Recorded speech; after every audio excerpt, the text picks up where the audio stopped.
Today we're going to discuss haunted locations. Imagine going to a cider mill and the apple sorting machine turns on by itself. Imagine smelling a cigar with lights flickering, doors opening and closing, objects moving around in the gift shop. Well, this is what you would experience if you went to the Burrville Cider Mill in Watertown, New York.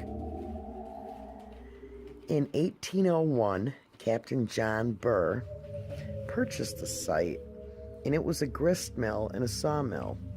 It was called Burr's Mill. Rumor has it the captain was actually a pirate that liked his cigars. A cider press had also been added sometime in the 1800s, and later on it was purchased by Homer Rebb, and he owned the mill in the 1940s. Both men have been known to haunt the area.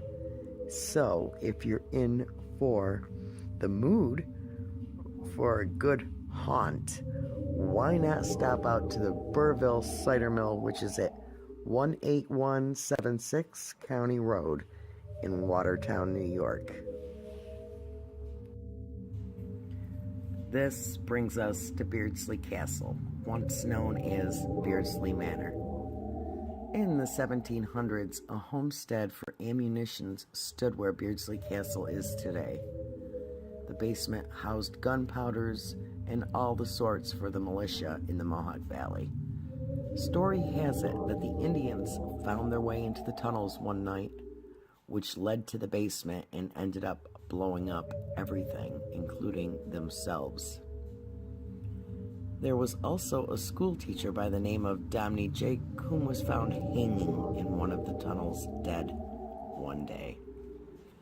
There are other stories of ghosts, and one of the stories is of one of the Beardsley children by the name of Party, who had died in nearby waters.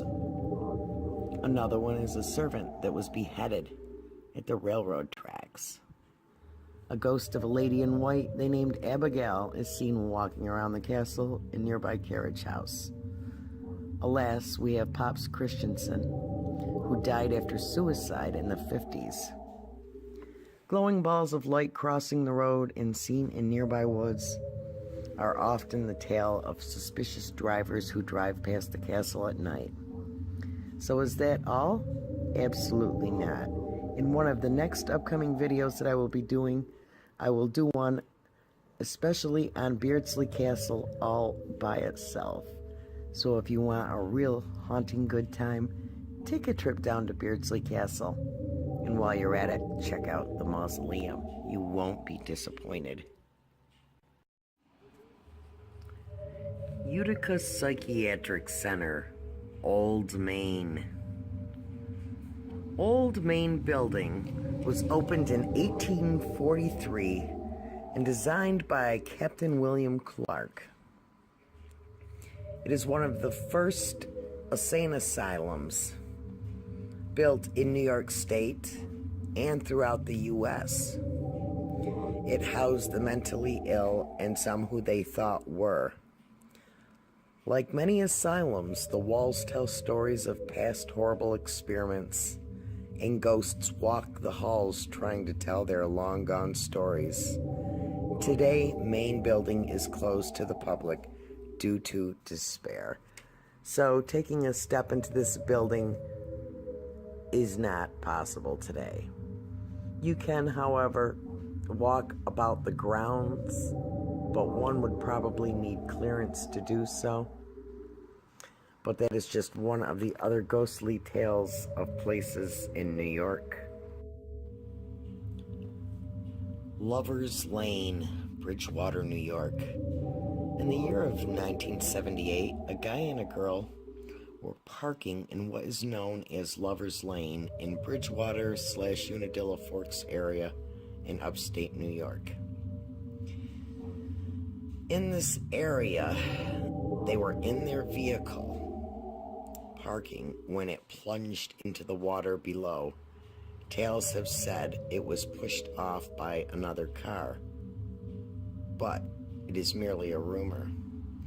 The couple both perished in the cold waters that night.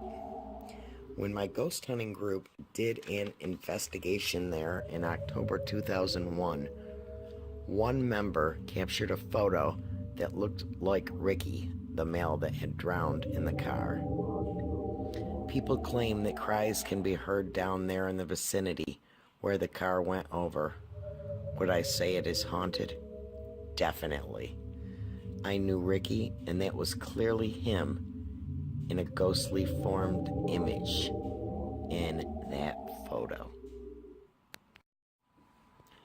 Built in 1769 on Route 5 in Danube by Sir William Johnson, the Indian Castle Church is home to many specters.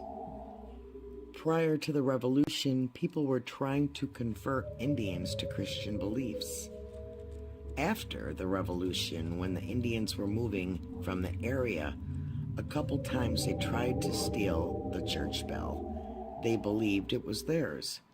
At one point, they even took the bell and threw it into the river, where it was later retrieved. The German farmers took over the church when the Indians left for Canada, but some of those Mohawks that perished during the Revolution still linger in the church. There is an Indian burial ground in the woods to the right of the church and a regular cemetery behind it. While doing a ghost hunt there, one of our members captured an Indian getting closer to her in each photo she took. In one of my own EVP recordings, a clear sound of a pan flute is heard in the distance. Do the ghosts of the perished Mohawk Indians still reside on the grounds of the church?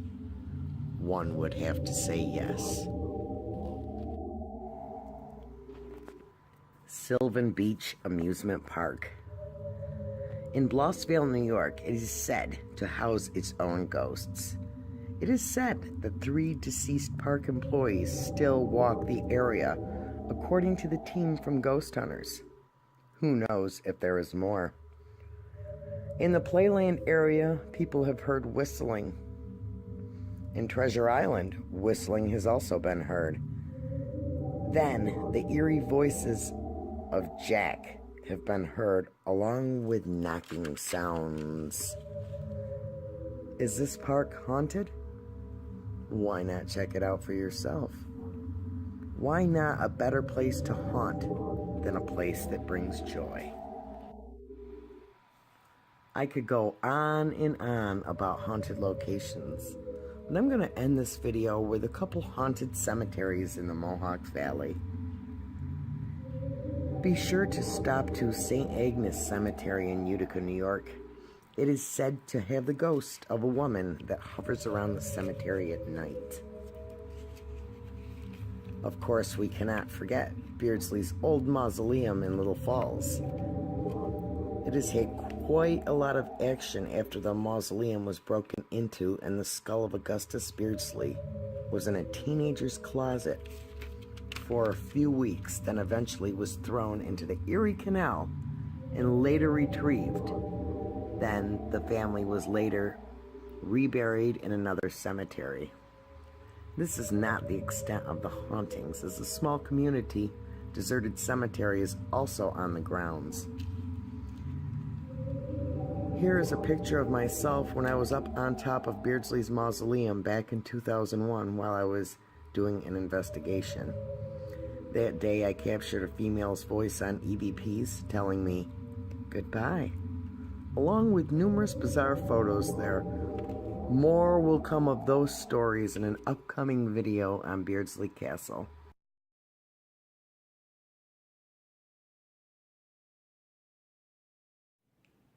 I hope you enjoyed that little tidbit of ghost stuff.